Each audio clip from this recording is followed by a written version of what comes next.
should be short, interesting, related to their age level so that they can understand it and find it interesting. I mean, I know a lot of people who grew up in religious homes and had worship and were totally turned off by that worship. They didn't get it, they didn't like it, they didn't understand it, and for them it felt like a waste of time. So yes, I agree, it's great to have family worship, and we should, and definitely personal worship as well, but make it appropriate to the persons. If you're wanting to be a missionary to your own family, this is something that you should think about it. Yeah, Rachel. So let's hear some thoughts from people in the class about what has made family worship good for them. I'm interested in ideas. Did you hear that, everybody? She said she'd like some ideas from everybody on what has made worship interesting for you, things that other people could benefit from. Personal stories or personal testimonies about how God helped them in their lives. Personal stories. Brian, and then On to that, something that's relevant, not contrived, and that's a balance, because unless you plan something, it doesn't happen. But if you just plan it and jam it in there with a daily watch, it means nothing. we're going to read our chapter. It's valuable, but relevance is really important. Mm-hmm. I became an Adventist when I was 6 years old, and my mother, she liked to sing songs. And I still remember the song, and I also teaching my children, memorize the Psalms 23.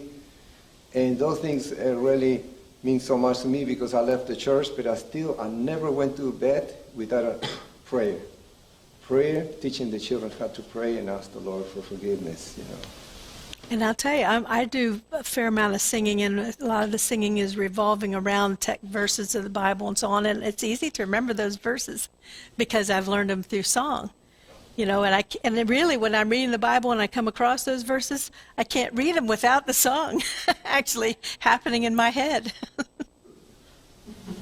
When the kids were little, there was a commercial on TV from the Latter-day Saints, and I'll never forget it because it was talking about every Wednesday you should have family time and give affirmations. So one thing that we just decided to do when the kids were little was to do affirmations, which would put their mind in a positive way toward everybody around them. They had to go this way and say something good that they like about their brother or sister, and then come back around. And it just made things more enjoyable, and worship went a lot better because you're looking at a positive thing. You have something to laugh about. Yes. I think you need to make, for the children, worship needs to be fun. It needs to be short. You need to give them time to talk instead of you doing all the preaching at them, because they don't like that. And you might use a lot of pictures. I led out in the kindergarten too over in the big church for years, and I used a lot of things for the kids to hold, and you can do it by, Tim, do you want to hold this for me? Well, sit there while I tell you this story quietly, and then we'll have a song and you can hold it, and you can get them to be quiet for something very short that you're doing, but it has to be short. Yeah. Excellent. One thing Ken, yeah. I have a Jewish friend who says that they began learning their alphabets and reading and all that sort of thing at 3 years old. And one of the foundations of Jewish culture is to actually take a subject and really talk about it, really investigate it and research it, and just toss it back and forth. And it doesn't matter how much more authority a rabbi or a parent or somebody like that would have. They just have to know more, and they ask all the questions, and they, put all their little, immature or whatever perspectives into it, and they get back something that's valuable. So I think instead of condescending or preaching down, just like Peggy just said, we need to make sure that we have something that is truly interesting, that is relevant to the time that we would spend. And of course, everybody appreciates brevity, shortness. Yes, there's a saying in speaking. It says, stand up to be noticed, speak to be heard, sit down to be appreciated. Once you hit oil, stop drilling is another one. Yeah. Similar theme. I was treating a patient one time who was a retired Adventist pastor, and I was discussing an upcoming teaching event that I had to do and soliciting some suggestions from him. And he said, well, whenever I was preparing for a sermon, I tried to think of a woman's skirt. Oh, where are you going with this, Cliff? He said, when I was preparing a sermon, it needs to be long enough to cover the important points and short enough to be interesting. I've heard that one. So I've tried to apply that when I'm up there or teaching adjunct over at Southern, or I don't have my own children, but if I were, I think it's a good framework to work under if you're holding worship for children. God bless them, their attention spans are limited. And today especially, I know teachers who say that, there used to be, before there was all the iPads and everything, the attention span used to be greater, and now it's practically gnat-like. Let's extend this, because we've been talking about worship in terms of children, but worship is actually also for adults in the family.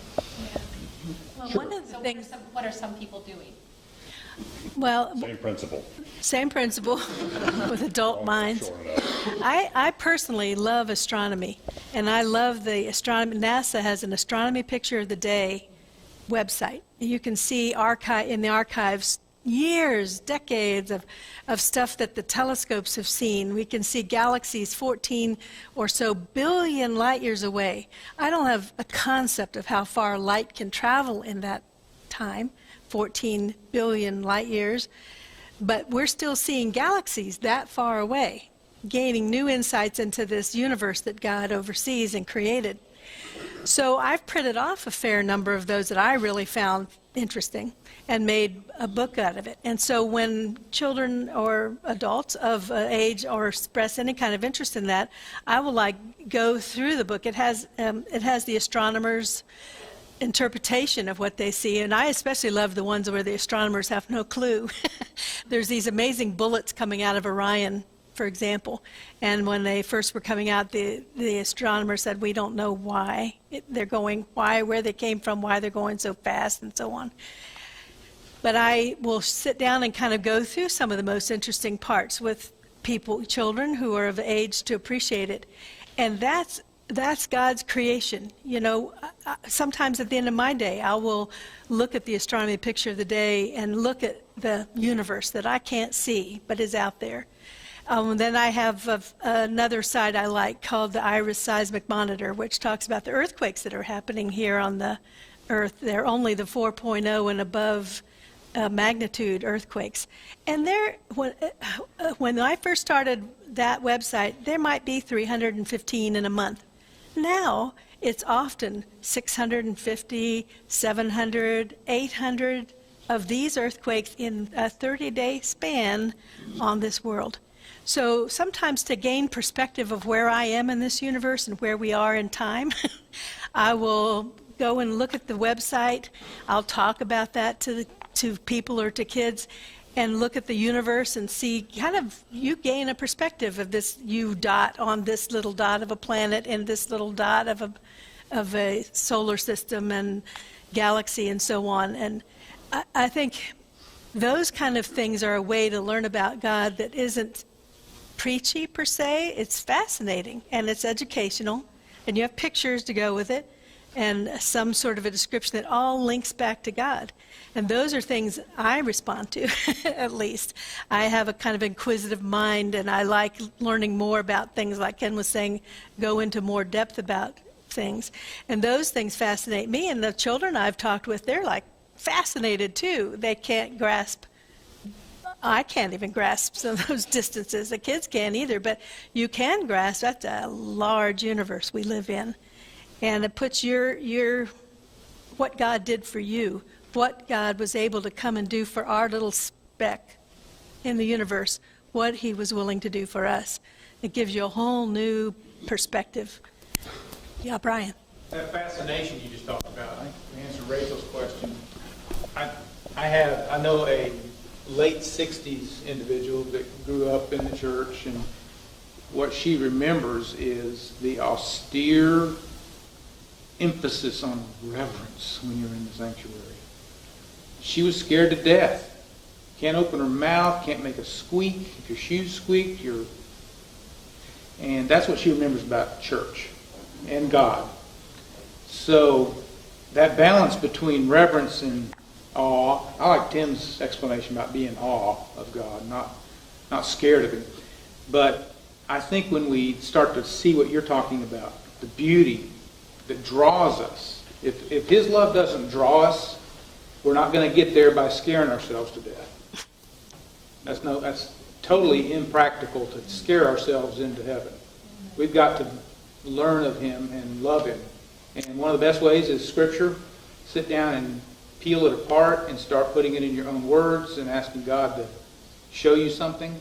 Just one verse. Doesn't have to be all day long. Just one verse. It can bring awe. I think that's what it is.